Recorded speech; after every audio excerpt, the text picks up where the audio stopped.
96-ന് 10 കൊല്ലം മുമ്പ് 86-ൽ കേരളത്തിൽ CPM-ന് ചരിത്രപരമായ ഒരു അവസരം കിട്ടിയെന്നൊരു നിരീക്ഷണമുണ്ട്. അത് ഗൗരി അമ്മയെ മുഖ്യമന്ത്രിയാക്കുക എന്നുള്ളൊരു അവസരമായിരുന്നു. നമ്മൾ ഈ വനിതാ പ്രധാനമന്ത്രിയെക്കുറിച്ച് പറയുന്നു. കേരളത്തിനൊരു വനിതാ മുഖ്യമന്ത്രിയെ കൊടുക്കാനായിട്ട് CPM-ന് കിട്ടിയ ഏറ്റവും നല്ലൊരു അവസരമായിരുന്നു 86 എന്ന് പറയുന്നുണ്ട്. അന്ന് ഗൗരി അമ്മ മുഖ്യമന്ത്രിയാകാതെ പോയത് മറ്റൊരു ചരിത്രപരമായ മണ്ടത്തരമായിരുന്നു. അല്ല, അത് ചരിത്രപരവും മണ്ടത്തരവും ഒന്നുമില്ല. സ്റ്റേറ്റ് കമ്മിറ്റി കൂടിയപ്പോൾ അവരെ ആക്കണമെന്ന് തീരുമാനിച്ചില്ല എന്നുള്ള സിമ്പിളായ ഒരു കാര്യമാണ്. പിന്നെ വനിതയെ മുഖ്യമന്ത്രിയാക്കുക, അങ്ങനെ പരിപാടിയൊന്നും കമ്മ്യൂണിസ്റ്റ് പാർട്ടിക്കില്ല. വനിതയായാലും ആക്കാം, വനിതയെ ആക്കുക, വനിതാ സംവരണം. അങ്ങനെ വന്ന് കമ്മ്യൂണിസ്റ്റ് പാർട്ടികൾ സംവരണ പാർട്ടിയായി മാറിയാൽ ഇത് വിപ്ലവ പാർട്ടിയാണോ? പിന്നെ അല്ല, ചില വനിതകൾ പറയട്ടെ, പുന്നപ്ര വയലാറിൽ ബുദ്ധിമാന്മാരൊന്നും അല്ലെന്ന് സമൂഹം കരുതിയ പാവപ്പെട്ട തൊഴിലാളികൾ, കയർ ഫാക്ടറി, മത്സ്യത്തൊഴിലാളി, കർഷക തൊഴിലാളി, ചെത്തു തൊഴിലാളി, അവരെ കുന്തോടെടുത്തിട്ട് പട്ടാളത്തോടെ ഏറ്റുമുട്ടിയപ്പോൾ സമ്പന്നാടിസ്ഥാനത്തിലാണോ ഏറ്റുമുട്ടിയത്? നായർ ഇത്ര, മുസ്ലിം ഇത്ര, പട്ടികജാതി ഇത്ര, സ്ത്രീകൾ ഇത്ര, ഒറ്റ സ്ത്രീയില്ലായിരുന്നു അതിനകത്ത്. ഒരൊറ്റ സ്ത്രീയും ആ പോരാട്ടത്തിലില്ല. പുന്നപ്ര വയലാർ സമരത്തിൽ ഈ മെസ്സഞ്ചേഴ്സൊക്കെ ആയിട്ട് മീനാക്ഷിയെ പോലെയുള്ള സഹകൾ പ്രവർത്തിച്ചിട്ടുണ്ട്. മുട്ടറ്റമല്ല, നിലത്ത് വരെ കിടക്കുന്ന കലമുടിയാണ്. അതിൽ മറച്ചു വെച്ചാണ് മീനാക്ഷി ആലപ്പുഴ മരിച്ചുപോയി. ആലപ്പുഴക്കാരി മീനാക്ഷി കാർത്തികപ്പള്ളിയിൽ മെസ്സേജുമായിട്ട് പോണത്. എന്നിട്ട് എനിക്ക് കൈതക്കാടിൽ ഒടിച്ചിരുന്നു. അപ്പോൾ ഈ മുടി മുഴുവൻ കൈതപ്പുണ്ട്. പിന്നെ രാത്രിയിൽ അവിടെ നിന്ന് ആളിലൊന്ന് വെട്ടിക്കളഞ്ഞ ശേഷമാണ് അവരെ എടുത്തവിടുന്നത്. അങ്ങനെയൊക്കെ പോകുന്നു. അല്ലാതെ സംവരണാടിസ്ഥാന സ്ത്രീപുരുഷ സംവരണാടിസ്ഥാനത്തിലല്ല രാഷ്ട്രീയം.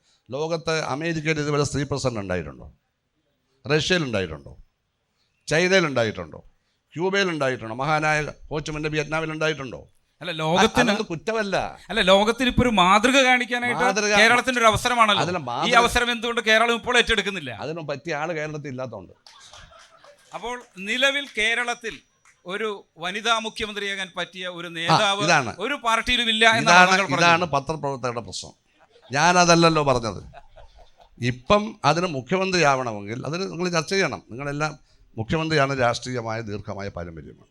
കേരളത്തിൽ മുഖ്യമന്ത്രി ആരാ? കമ്മ്യൂണിസ്റ്റുകാരിന്ന് EMS, PK Vasudevan Nair, VS Achuthanandan, Pinarayi, Nair. ഇവർ 5 പേരും പോളിറ്റ് ബ്യൂറോ മെമ്പേഴ്സല്ലേ? പോളിറ്റ് ബ്യൂറോ മെമ്പർ ആവണ്ടേ മുഖ്യമന്ത്രി ആവണേ കേരളത്തിൽ? കാരണം നയങ്ങളൊക്കെ അവിടെ പോയി പറയണ്ടേ? റോഡിൽ നിന്ന് പറഞ്ഞാൽ മതിയോ?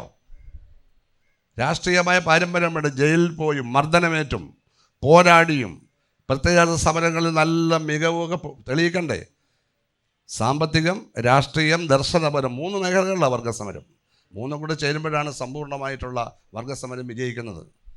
ഈ 3ലും കഴിവ് തെളിയിക്കണം എന്നാ പറഞ്ഞത്. സ്ത്രീ ആയാലും കുഴപ്പമൊന്നുമില്ല. സ്ത്രീകൾ കഴിവ് തെളിയിച്ച് വരുമായിരിക്കും. ആർക്ക് പറയാനൊക്കെ വരത്തില്ല എന്ന്. അതുകൊണ്ട് നമ്മൾ ഇപ്പോഴാരുമില്ലാന്ന് ശപിക്കരുത്. അങ്ങനെയൊന്നും അല്ല പറയുന്നത്. ആളുണ്ടെങ്കിൽ ആയിക്കോട്ടെ. ഇപ്പം എനിക്കെന്തെങ്കിലും തടസ്സം നിൽക്കാൻ പറ്റുമോ? ഞാൻ ബ്രാഞ്ചിൽ മാത്രമേ ഉള്ളൂ. ഞാൻ തടസ്സം നിൽക്കാൻ പോകുന്നില്ലല്ലോ. അഭിപ്രായങ്ങൾ പറയാൻ വിളിച്ചാൽ ചരിത്രപരമായി ശരിയായി പറയണം. ആരാണോ അതിന് പറ്റിയ ആളാവണം. സ്ത്രീകൾ വരണം. ഇപ്പോൾ തന്നെ സ്ത്രീകൾ 10% ഉള്ളൂ അസംബ്ലിയിൽ. ഇപ്പോഴും 50% കൊടുക്കണമെന്നാണ് ഞങ്ങളുടെയൊക്കെ അഭിപ്രായം. അവിടെയും പഞ്ചായത്തിൽ 3 കൊടുത്താൽ മതി എന്ന് കേന്ദ്രം പറഞ്ഞെങ്കിൽ നമ്മൾ 50% കേരളത്തിൽ കൊടുത്തു. പ്രത്യേക ബില്ല് പാസ്സാക്കുന്ന അത് മിനിമം 33. ഞാനന്ന് കായംകുളത്ത് MLA, ഞാനും കൈവൊക്കെയാണ് 50% ആക്കിയത്. കേരളത്തിലല്ലേ 50%. അത് കൊടുക്കണം. അതിന് സംശയമൊന്നുമില്ല. ഇത് വാദപ്രതിവാദത്തിന് പോയി സ്ത്രീ സംരക്ഷകരായി സ്ത്രീകളുടെ ഉള്ള കഞ്ഞിയിൽ ആരും പാറ്റ ഇടണ്ട. അതാണ് എനിക്ക് പറയാനുള്ളത്.